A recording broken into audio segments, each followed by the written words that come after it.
Welcome to Love X Revenge, the channel where betrayal meets strength, where broken hearts find their voice, and where those who were underestimated rise higher than anyone ever expected. My son is filing for divorce. You don't live here anymore. My mother-in-law declared proudly, her chin lifted as if she had just delivered a royal decree. She stood in the middle of the living room, my living room, wearing the triumphant smile I had seen too many times before. The same smile she wore when she rearranged my kitchen without asking.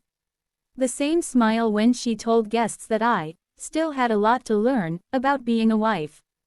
But that day, she had gone too far. I had just returned from work. My heels were still on, my bag hanging from my shoulder, when I heard her voice echo through the apartment. My son deserves better, she continued, smoothing invisible wrinkles from her blouse.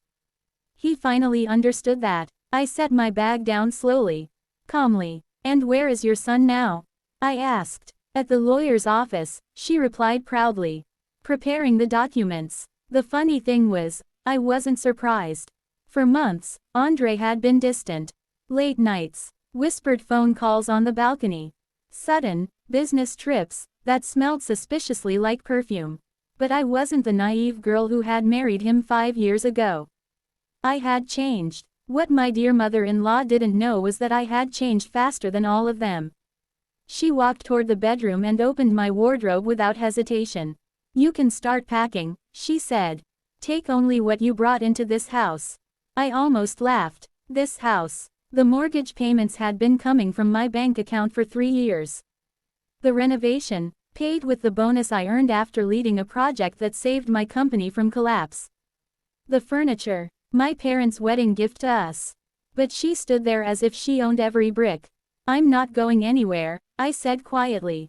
Her eyes narrowed. Excuse me, I said, I'm not going anywhere. Her lips tightened. Don't make this harder than it needs to be. My son will handle everything legally. Oh, I hope he does, I replied. Because I was more than ready. She didn't know about the folder in my drawer. The neatly organized receipts. The bank statements. The contract that listed only one name under property ownership. Mine. You see, 3 years ago, when Andre's startup failed and debts started piling up, it was my credit score that saved us. My salary that refinanced the apartment. My name that the bank trusted. He had signed every paper without even reading the fine print. He trusted me, just like I had trusted him once. My mother-in-law pulled one of my dresses off the hanger and tossed it onto the bed. You trapped him, she hissed. You always wanted his money. I couldn't hold back the laugh this time. His money? I asked. Which money exactly? Her face flushed red. Before she could answer, the front door opened. Andre walked in. He looked tired, uncertain, not nearly as confident as his mother. There she is, my mother-in-law said. Tell her. He avoided my eyes. We need to talk, he muttered. Oh, I think we already are, I replied. He glanced at his mother. She nodded at him as if pushing him onto a stage. I filed for divorce, he said quickly. It's better this way. For whom? I asked. For both of us. I crossed my arms. Did you also explain to your mother that I own this apartment? Silence. His head snapped toward me. What? Yes, I continued calmly. After your business collapsed, remember? We refinanced. The bank refused to approve you because of your debt history.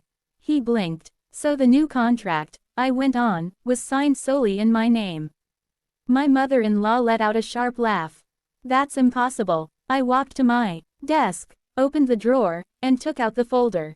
I placed it on the table. Feel free to read. Andre flipped through the pages. His face slowly lost color. That's temporary, he said weakly. No, I corrected. That's legal. My mother-in-law grabbed the papers from his hands. Her fingers trembled as she scanned the first page. You manipulated him, she shouted. No, I replied softly. I protected myself. I turned to Andre. I also know about her. He froze. Her? His mother asked sharply. The woman from your business trips, I clarified. He opened his mouth but no words came out. I didn't want a scandal, I continued. I didn't want drama. I waited. Waited for what? He whispered. For this. I took out my phone and placed it on the table. On the screen were screenshots. Hotel reservations. Messages. Transfers of money. You were using joint funds, I said calmly. Technically, that's financial misconduct during marriage. My mother-in-law looked between us, confusion turning into horror. You said it was just work, she muttered to her son. Andre's silence was louder than any confession. You can proceed with the divorce, I said evenly. I won't stop you, but you won't take this apartment. And you won't take half of my savings. His shoulders sagged. And one more thing, I added. Since the mortgage is fully under my name, you have 30 days to move out. What? His mother exploded. I looked at her. You said I don't live here anymore. It seems you were half right. She stepped toward me, fury blazing in her eyes. This is my son's home. No, I said firmly. It's mine. Andre finally spoke. Mom, stop. She turned to him in disbelief. You're letting her talk to me like that. He looked smaller than I had ever seen him. You told me she was nothing without us, she pressed. He didn't answer. Because he knew the truth. I was never nothing. I had built my career from scratch. I had supported him when everyone else walked away. I had endured years of subtle insults and open disrespect. But I had also learned. Learned to read contracts. Learned to save money quietly. Learned to prepare for storms.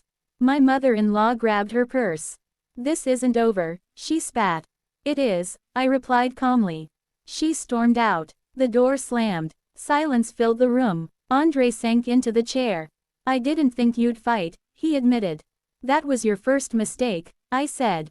He looked around the apartment, at the walls we painted together, at the sofa we chose, at the life we built. Or thought we built. What happens now? He asked quietly. You move out, I said. We divide what's fair, and we go our separate ways. He nodded slowly. For the first time, there was no arrogance. No pride. Just consequence. 30 days later, he left with 2 suitcases and a box of old photographs.